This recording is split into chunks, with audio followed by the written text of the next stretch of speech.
This week we have Alyssa Reynoso Morris. She is a queer Afro-Latinx Dominicana, Puerto Rican, award-winning author, speaker, and mentor. In this episode, we discuss her current books that are out, Plátanos Our Love and The Bronx is My Home, and her new book that's coming out this summer called Gloriana, Presente. She also shares how her Abuelita inspired her to become an author at the, young age of 7. And then we discuss how storytelling is a superpower, the importance of libraries to authors and to the communities, and so much more. So I love New York. I love hip-hop. I love the Bronx. I love Queens, Brooklyn, blah, blah, blah. She's from the Bronx. So we had like this instant connection. It felt like we knew each other. We laughed. She even mentions how her cheeks hurt. I mean, it's good times. Very, very good times. We need more people like this in the world, telling these stories so that kids can see themselves reflected on the cover and in the stories. So, let's do this. Alyssa, muchísimas gracias. Thank you so much for being here. How are you doing? ¿Cómo estás? Ahora que estoy hablando contigo, super, super excited. I'm glad we connected on Instagram. Like, magic be happening in the end, y'all. Right? Totally. Like, shoot your shot. Like, just hit people up. Like, I was just connecting, just like, and here we are today. And it makes sense. Like, I feel like I should know you. Like, we know each other. Like, right. like we're in each other's like circles, and yeah. Right. That's what I feel. And then for, a little BTS, there was a time. There was a challenge to get here. So we are here. We are here. We are here. Yes, we are. But other than that, how are you just in general life? Like, the world is crazy right now. How are you doing? Keeping it real. There are good days and they're not so great days. In full transparency, I'm constantly, a practice that I learned from my abuela was writing down the things I'm grateful for. And so I have this app on my phone called Presente. It allows me to write down like one thing I'm grateful for every day. And it's a beautiful practice that I learned from my abuela, and now I use technology to optimize it, right? So it's like that beautiful intergenerational thing happening. Right. And, that's really what keeps me sane, because I'm so privileged. I have so much to be thankful for. Right. As a mom to a healthy kid. I have so much to be grateful for that we live in the US right now. And as much as we're doing a lot of things that I don't personally agree with, I'm safe, right? Like, I can't tell you the heartbreak I feel when I see these moms grieving over their children that are being indiscriminately bombed, right? Like, not to get political, but we can do it. We could do it here. This is a safe space. We could do it. Like, these are the conversations. If you want to, I get it. Yeah. And, and I know, like, it's for a lot of people, it's tricky. And, there's been a lot of words being used when you try to sympathize with the oppressed. And I don't know. My heart says, regardless of the social, political, economic circumstances, however we want to make it complicated or we want to over or undersimplify, like, at the end of the day, they are babies. They're innocent children that are getting caught in the crossfire, and it's been rough. It's been a rough couple months, like, how do we celebrate while also grieving, right? Like, calling my representatives and being like, yo, what are you doing? Why aren't you doing anything? But at the same time, like, making space for some of the amazing things that I've experienced. Like, the first edition of my first book, Plátanos Our Love, selling out in like 6 months, So, come with it. Right. Right? Like it just, my heart just doesn't know what to do. And there's days where it's just like exploding with joy because I do school visits all the time and I'm in classrooms and I get to meet these young kids and they're just like, I want to be an author one day. And they're like all excited, right? Too cute. And then I look on my phone again and at the news and I'm just like, those are babies that are never going to be able to read again, you Right. know? So that's where I'm at. What about you? Where are you? It's the same. I feel exactly the same way as you. It's just like, it's so complicated. There's like mad levels. And I always say like joy is resistance, but this is unprecedented.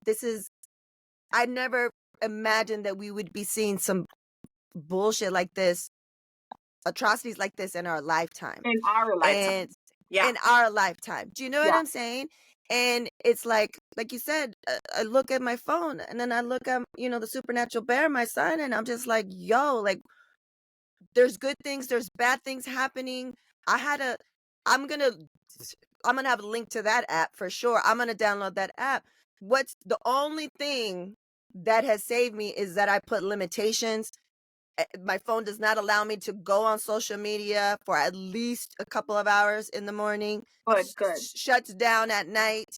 Yeah. Meditation. The longest I've ever gone for like meditating, like it's only 5 minutes, folks, or 3 minutes, depending on who I pick. I have this app, and it's like some breaths. I just need something to just be like, listen, and then it's just this balance of, we're in the United States. It's like a crazy relationship, right? Complicated. Yeah. We know this. We know this. And then also as creatives, as people that are trying to change shit, I feel like we're still living in a capitalistic place. Like I still got to make money. So now it's just like, how do I show up? How do I say the things? Like, how do I say, oh, yo, let's collaborate. Now I'm just like shifting all that stuff to like intention. I feel like that's the only way, right? Yeah. And then thank you so much for being here, because we need to hear these stories. We need to hear how you came to this point, right? Yeah. So let's take it back, Alyssa. Let's take it back. Yeah. Where were you born and raised? Born and raised in the Bronx, New York. Ooh. And yeah, like growing up in the Bronx, like I think anyone who has a urban like childhood, like you go to like Colmado and like you have your school where you go and you have your park and you got your peeps, like, and growing up to me, I thought that was it. That's the way it was all around the world. That's what it is, yeah.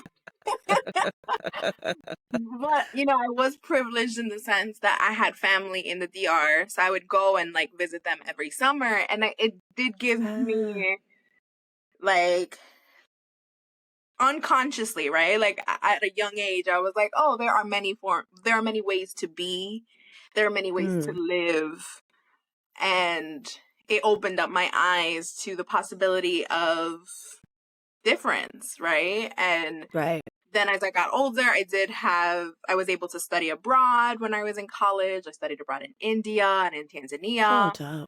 And I've traveled to many other places since then. And it's been an amazing experience just to see how beautiful and rich different cultures are and their traditions and learn more about them. And at the same time, just seeing like the commonalities, right? Like the parallels, the fact that across all cultures we bond over food, right? Like breaking bread together is a way that we build connection and community, and the power of storytelling across cultures. And I grew up in the Bronx. I'm always gonna carry the Bronx with me in my heart everywhere I go. And I loved it so much that my second book is actually called The Bronx is My Home. So, Right. I wrote my second book. Right. Ah, Had to represent, had it was so much fun writing this book because while it's written from like a slightly like nonfiction lens where I throw facts and stuff in there so that even people from the Bronx are like, oh, espérate, I didn't know that. Like when I do school visits or even with adults and teachers, they're like, I didn't know Pelham Bay Park was the biggest park in New York City. I didn't know High Bridge was the oldest bridge in New York City. I didn't know this, like, so it's fun to see that. But at its heart, what it is, it's a love letter to the Bronx, right? And growing up, I didn't hear or read or was exposed to love letters of the Bronx. It was always focused on just the negative. And I'm like, but no, let's change that narrative. And I'm glad that I get to be part of the new generation that is changing the narrative, reclaiming the beauty of the Bronx, and ultimately reclaiming the beauty of where we all come from. Right. No, definitely super important. There's an affinity, the love that I have for the Bronx. I'm from the West Coast, soy mexicana, but I always say music saved my life, hip hop saved my life. I have everything I have because of hip hop. New York, right? It's special. The Bronx, Queens, Brooklyn, special. Mm-hmm. And there's something that I've always gravitated, right? And then I was like, why do I like salsa so much? And it's because when I was pregnant, my mom's best friend, she was Boricua from the Bronx. In the womb, in utero, was like exposed to it, right? Yes. And then I just meet people, like it's like I track folks from the Bronx, like like one of my like best amiga hermanas, Lilian Rivera, like shout out. Yes. We just get it. It's like it's like we click. It's like a thing. Me and people from New York. You were from the Bronx, I would be like, yeah, of course you are. I love that. You're an honorary Bronxite, Thank you. Muchísimas gracias. So I wanted to show you this. Actually, Lilium sent this to me. I had the honor of meeting her with Lilium, and I love this woman. I think she's hilarious. But I wanted to see if you felt the same. And let's see if you can see this here. I'm crossing my fingers because I'm on my phone. So, can you see this? Ooh, I can see stuff. Yes, I can see it. Okay, let me play. Hopefully you can hear it. This is the first time I'm doing this. Just in case there's an echo. Okay. Oh. The most wrong thing about me is that I look at everybody like they dumb. I feel like every time someone is telling me something, they're trying to scam me out of something. I just be like, nah, they trying to scam me. 2 words, Yo, for real. When I first went to college outside of the Bronx, I swear to God, I couldn't make no friends. And it was that. It's because I looked at everybody like they're dumb all the time. It was like my face. And that wasn't what I was trying to do. You know what I mean? Right, it wasn't, I wasn't trying to intentionally make people feel bad or whatever. Like that was just my restless. You know how people have like restless like bitch face? I have restless like you stupid face. Like that. Yes, that is facts. That is so true. And I'm a very expressive person, so it's still there. Like I've learned how to, in certain spaces and in professional spaces, tone her down a little. Of course. That's why I always am taking notes too, because I'll be like this, fucking like that. Because there are times where I can't. I'm like, I can't suppress this face. So I'm just not gonna let you see it. I'm busy. I'm taking notes. Right. And you're doing that to help them, to protect them. Sure. I'm doing it for your sake. Oh yeah, because I don't need you to go and have like a complex later. No, but I'm trying to save you from me. De nada. Right. when she said that, I was dying. And then I was like, oh, I'm about to have Alyssa on. Let me just let me try this. That's the first time I did that. And I was like, oh, I think she's going to, feel it and relate or whatever. I need the link to the whole thing now. So I wanted to ask. Oh, I'm gonna send you the link, and I'll put it in the show notes too for those that are listening and not watching. You're also, is my research off? You're Dominicana and Puerto Rican, right? Yep. Both. So growing up, doing the things, what a gift! Like now, I'm sure maybe there was times where you're like, oh, I gotta go back to DR for the summer because you just want to hang out with your friends. But now you see it as such a gift, right? So your childhood, or maybe it was later, but what was that moment that you're like, I want to write. I want to be an author. I want to tell the stories in this way. I feel like you're a storyteller regardless, but what was like, oh, this is one of the outlets for that? Sure, for sure. That's such an excellent question. I think, it's come in and out of my life. Like, I knew I wanted to be an author since I was 7 years old. Wow.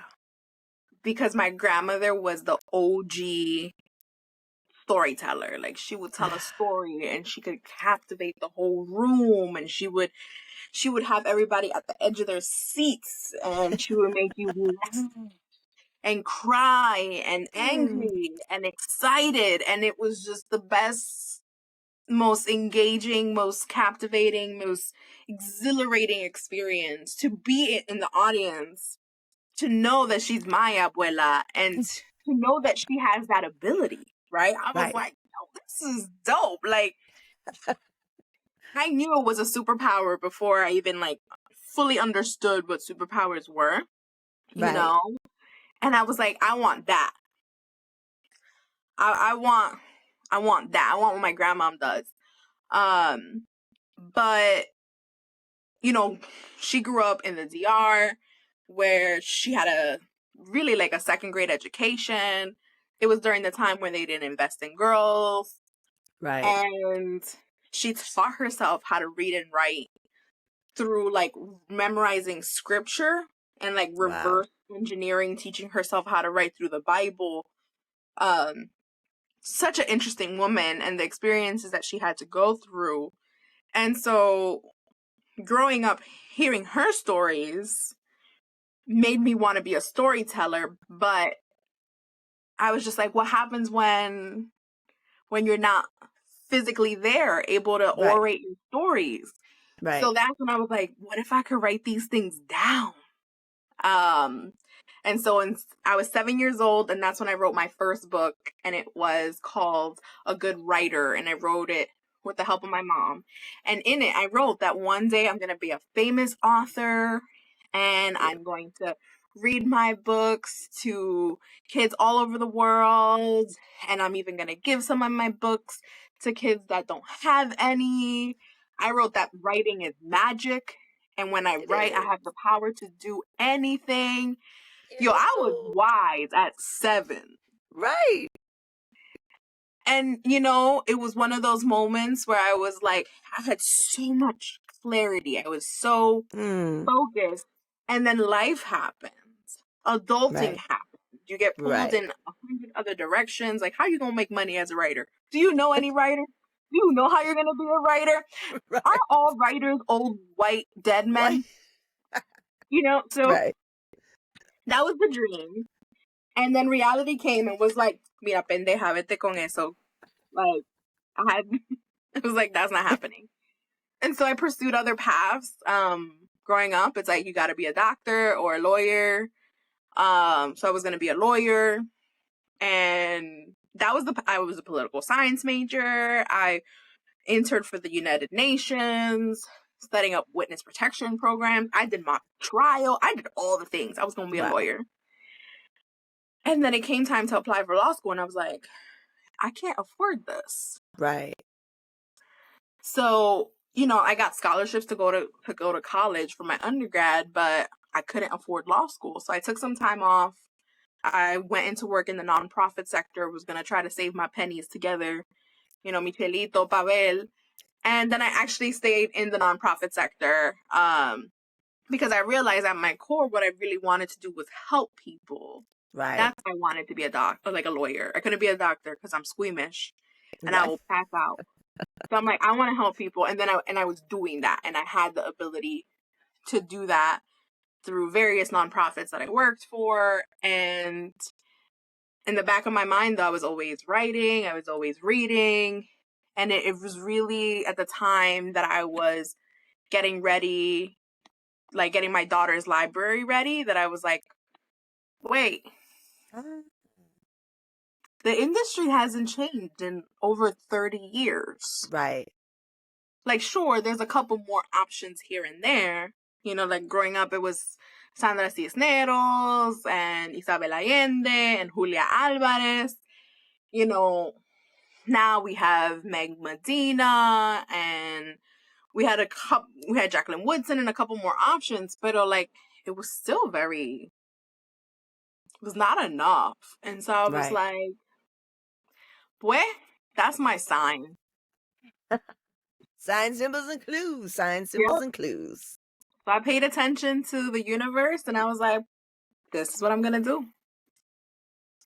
I love that. First of all, let me ask, is your abuelita still with us? No. No. Not physically, but in spirit, for sure. Right. Yeah. Yes.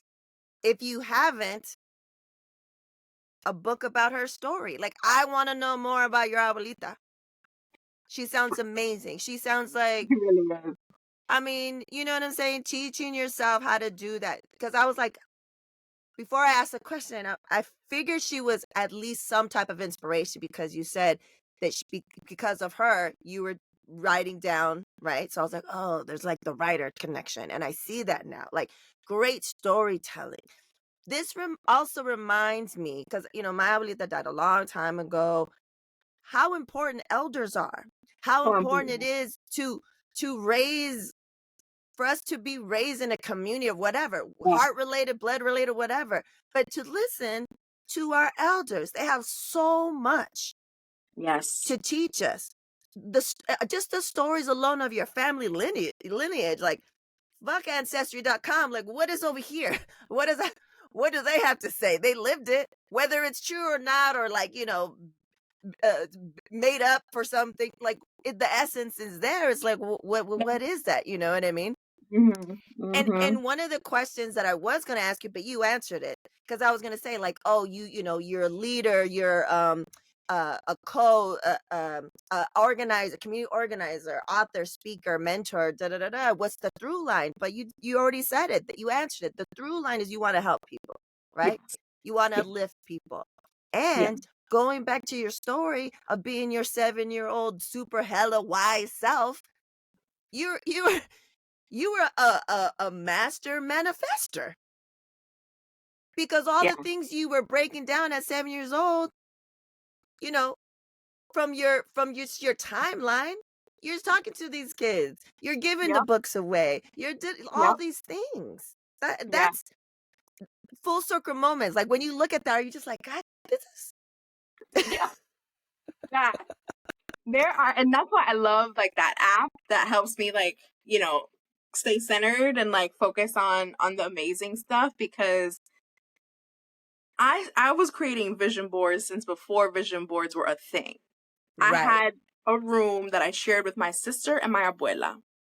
So it was 3 of us in one room.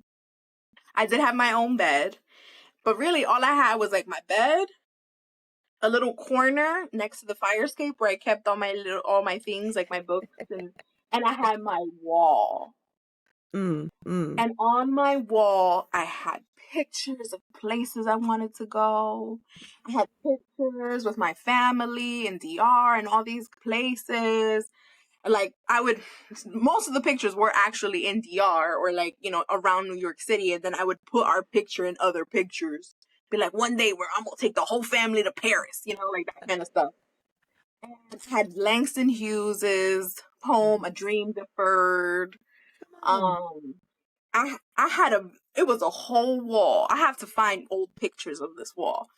But it was a vision board before I even knew what vision boards were at that time. It was a collection of memories. It was a wall of goals and where I wanted to be in the future. And yeah, like, to speak to what you said, like, I grew up single mom, 3 kids. There were times we didn't know where our food was going to come from. There were times we did homework by candlelight. Like, you know, we had our struggles for sure.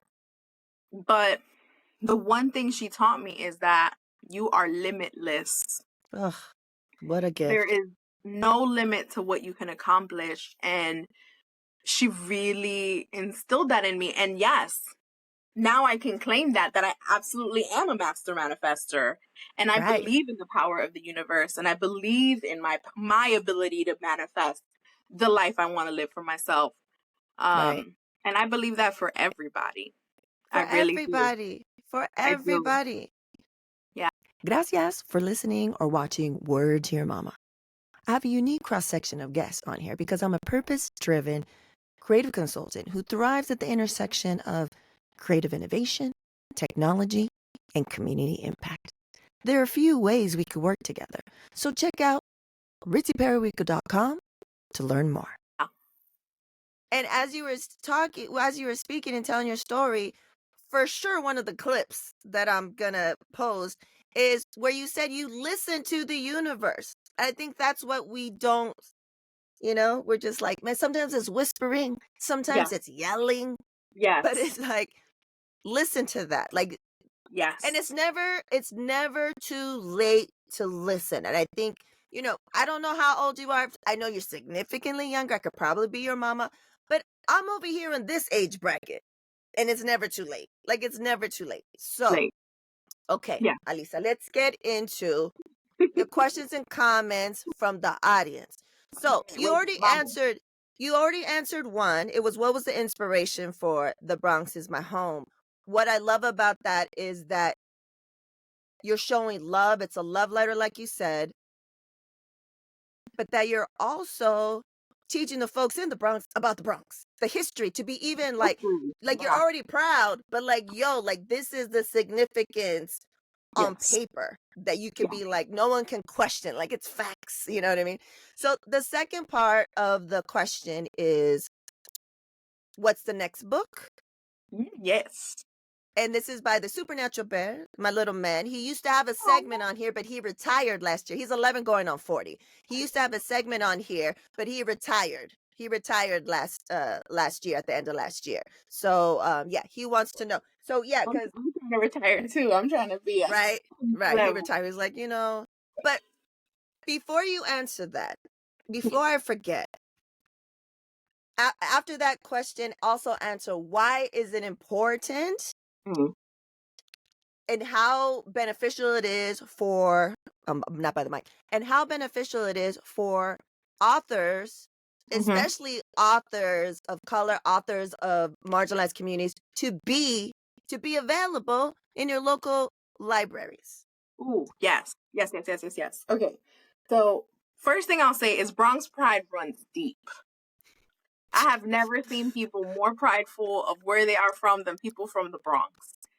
And so whenever I show someone that from the Bronx that book, the way they light up is just, it's like, yes, this is why I did it. That right there, that facial. I'm going to hold it up as you speak. Yes. And it's so important for our books to be available at libraries because I was a library kid. My mom couldn't afford to buy me every book that I wanted. You know what I mean? Like, Scholastic would roll through and I would bring like my birthday money. I would put together like my birthday money and my Christmas money. But if I didn't have birthday money or Christmas money stashed away, like, I couldn't participate in Scholastic. Like, that's real talk. So for me, like, that library card was my ability to just have access without the financial limitations that that kids are born into. Right. Because they don't choose their economic status. They don't choose what zip code they are born in. That is just their reality. Right. And because we live in a capitalist society and it is broken and flawed in many ways, kids are born into these households and sometimes they don't even have a book at home. Right. And so for me, even when I was like deciding, like, am I going to self-publish? Am I going to traditionally publish? Like, what am I going to do? The main reason I decided to traditionally publish was because I wanted my books to be accessible at libraries. That was so important to me. And I'm happy to say that my first book, Plátanos Are Love, this one right here, oh, super cute, is available in over 450 libraries across the country. Nice, nice. And my second book, I have to check more recent. I have to check the latest stats. But the last time I checked, it was available in over 100 libraries across the country. Amazing. And this one is newer, so it does take some time. Right. Process those requests and all of those. But yeah, if you have a local library and there's a book that you want to see on their shelves, make sure that you put in a request for it, because your librarians want to hear from you. They want to hear what books you are eager to read so that they are able to order them. Right. The library is a special place. I homeschool, and so it's been an invaluable resource since we started our journey. And make friends. If you're a mama, a papa, a guardian, however you are, you know, you have you're looking over little ones, go to the library. They have events. They have, you know, even like it doesn't matter. Like there's donors for certain ones, and make friends with the children librarian. Like make friends. Ours is Miss Nancy. She knows the Supernatural Bear on a first name basis. Now, you know, he graduated, so he's in the teen center. But we were like this. I see. And she was like, What are you looking for? What do you need? Da da da da da. And one thing that is new at our library, and when I asked, when we connected, I was like, let me see if your book is in our library, because if it's not, it needs to be, because we're in the middle where a lot of kids are Black, brown, and indigenous. Yes. So they need this. They need to see someone that looks like them on the covers.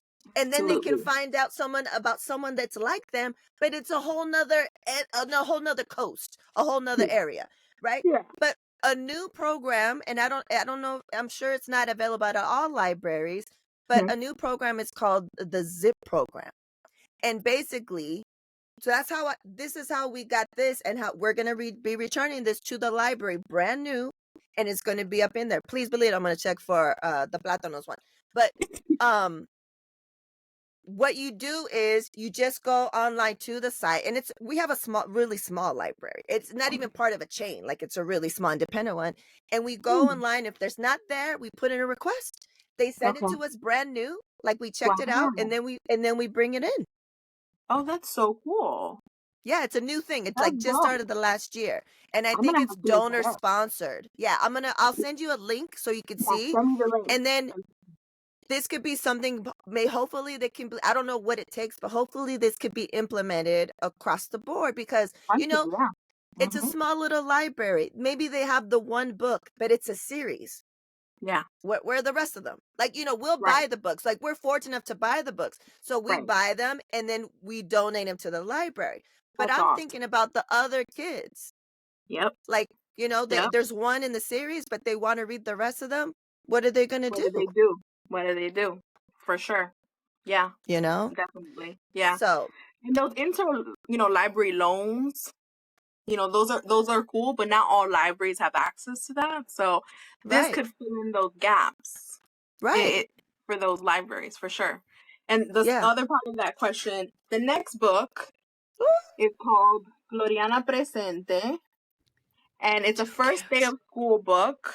So Gloriana, the main character, she's nervous, she's scared about going to school, and it really is about her finding her voice and building her confidence. And it's also like an intergenerational story, because it tells you a little bit about the grandmother's immigration story and how the grandmother learned to find her voice as an immigrant. So it parallels their journey, the grandmother's journey as an immigrant, and Gloriana's journey as a kiddo, nervous about going to school. So I'm really excited about that one. And it comes out July 9th, 2024. So there's a link. We'll have all the links to her stuff and everything, but you can pre-order that, and that's very important. So pre-order that. Yes. Before we get into the rapid fire, not so rapid fire questions, I don't know how old your daughter is. How old is she? 4 going on 30. Right. These kids, these old souls. How proud, what was her reaction when you showed her, like, oh, this is read her the book and it's your name on there, like, and there's people that look like her, like, what it was that like for you? I think she's a little too young to really understand. I know she's proud of me because I've brought her to my events. So she's seen me in action. Yeah. And so, she's like sitting there and all the kids are excited and they're loving the book and they want to take a picture with me and they want to like give me a hug and stuff. And she's just like, who are all these kids wanting to hug up on my mama? Like, that's my mama. It's more that than anything else. Cute. Like, she's just like, this is interesting. What's actually kind of comical is that she thinks all the books are like, I know every author now. Because like whenever we read a book, she's like, Mommy, is that your friend? Sometimes they are. Right. Sometimes they're not, So I'm doing it and she's just like, is that your friend? Is that your friend?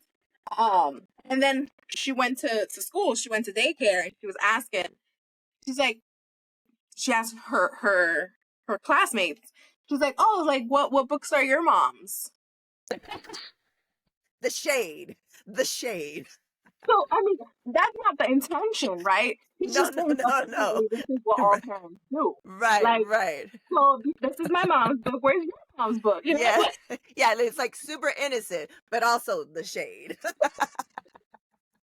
I had to like try to explain that to her. I was like, not everybody writes books, like other people do other things. Like, remember the firefighters, they're able to do that. And some people are teachers and, and I'm like trying to explain it to her that way. And she's like, okay. Like she's getting it. Right. But it hasn't like fully, like dawned on her yet that this is like, but she does think it's cool. Cause I'm like, you see that picture? That's Titi or that's Danny or that's, she's like, oh, these are people that I know. These are people that I love. In this book, that's cool, That's beautiful. Yeah. That's beautiful. Also, just like being surrounded by that, the impact. Yeah. Do you know what I mean? Sure. The breaking the cycles is just a beautiful thing. All right, Alyssa, let's get into the not so rapid fire questions, aka the slow as hell questions. Are you ready? Yes, I'm ready. 3 words to describe yourself. Ambitious, compassionate, and loca. I love the loca part. I do. The next one. What's the best piece of advice you've received? Ooh, because I've gotten a lot of bad ones, So. Or give us the worst. Advice. Nah, I'm kidding. I've gotten a lot of really good advice. I've been really fortunate to create a community of like authors and we like share best practices with each other. And so that's been wonderful. I think the best advice that I received that now I share is do what makes sense for you. And that you can apply that in every aspect of your life. Like as a writer, for me, it's like when I'm writing and when I'm editing, like if the advice that I'm getting and the feedback that I'm getting on my manuscript doesn't sit well, I think about it. I'm like, why does this not feel right? Right. And how can I, like address it? And then for like marketing, that's the same thing, there's a lot of people who are like, I feel the pressure to do all the things when it came to marketing because I wanted my book to be super successful, right? Mm-hmm. And if my books weren't successful, then that would prevent me from potentially being able to sell more books in the future, you know? So that was really like, that felt like a ton of bricks. Like, it's nowadays it's not enough to be a writer. Like, you have to be a public speaker and you have to be a marketer, and that felt like a lot. So what I told myself is, I'm gonna do what makes sense for me, right? Right. And so if you are a social media guru, that is, lean into that. Right. For me, my skill set for the past 15 years, I was a community organizer and I was an event coordinator. So I use those skills of community organizing and event coordination to leverage to promote my books, and it worked, you know. And I'm really grateful that Right. it worked. So like, you don't have to do all the things, just do what makes sense for you. Right. Yeah. And it also ties into what you said earlier, listen to the universe. Like what is that sense, like that spidey sense, like they want me to do this, but that doesn't even feel like me. Like that's like going Right. outside of being authentic. Like let me do, like you said, what am I good at? What skills Right. do I have? Lean into that. Totally. Okay. Exactly. Next one. What is your go-to song to get you hyped when you need it? Celia Cruz, Vivir la Vida. Oh, I love me some Celia Cruz. Love it. I mean, like, don't get me wrong, I love me some Bad Bunny and all that stuff too, Right. pero like, Celia, all day. Celia Cruz. Perfect. This is not the first time that Celia Cruz has been mentioned during this, but trying to think of Reina, what's like, she's like, yes, for sure. So, as always, this will be added to the Word to Your Mama guest hype list song playlist that we got on Spotify. So there'll be a link in the show notes. And then when this episode drops, please believe it, Alyssa's song will be, her pick will be at the top. Okay, final question. See. What will be your legacy? That's a good one. That's a good one. I want people to know, whether they've met me in person or virtually, or they've read my books, I want them to know that they are loved. So I want my legacy to be a legacy of love. That was my grandmother's legacy. Everyone who met her was just, they were like, esa mujer era fuerte. She was tough, but everybody knew that like she loved fiercely and without hesitation, without condition. And I that's the legacy that I want to carry on. The way that my abuela made me feel is the way that I want to make sure that people feel when they encounter me in whatever shape or form they do.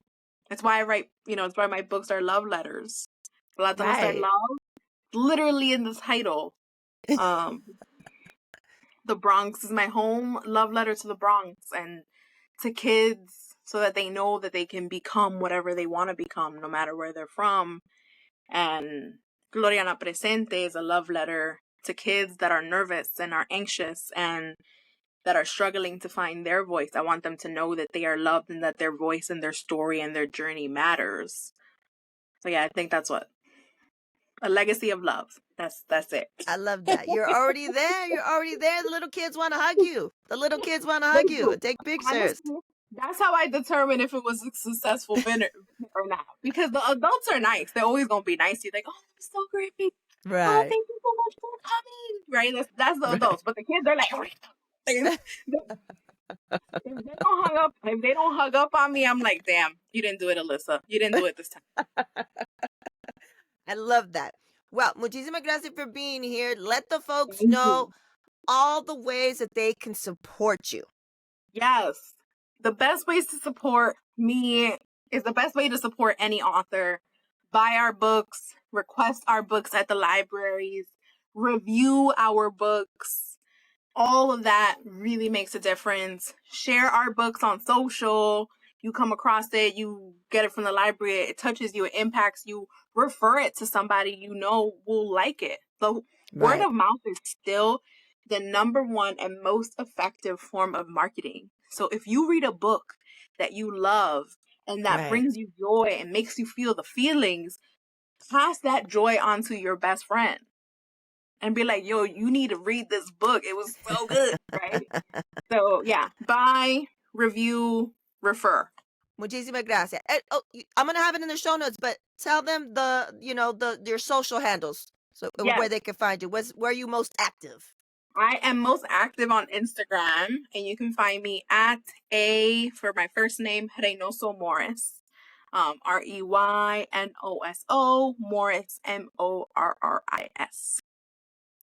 So, well, I want to wish you all the success. Muchísimas gracias for what you're doing for your community and other communities so they can see themselves reflected. This is just one of many, as I'm sure many more to come. And I'm super excited when you write and or create a series about your abuelita. We want to know. I want to know that story It's for gonna sure. happen. Thank you so much for having me. This has been so much fun. Like, I have been laughing. My cheeks hurt. I feel like I have so much energy right now after talking to you, but at the same time, I feel like I need to figure out a way to give my face some rest. You have rejuvenated me. I feel super energized and excited. You are a gem. You are amazing. Oh, thank Keep you. doing the amazing work that you're doing, and hopefully I get to meet you out west one day. Yeah, or I'm going to New York a lot. I'll be Okay. out there in April, speak at a conference and stuff. And so, yeah, please. Let's figure that out because I'm gonna be in New York a lot in April. Perfect. Yeah, let's Yeah. do that. Okay, muchísimas gracias. Take care. Bye.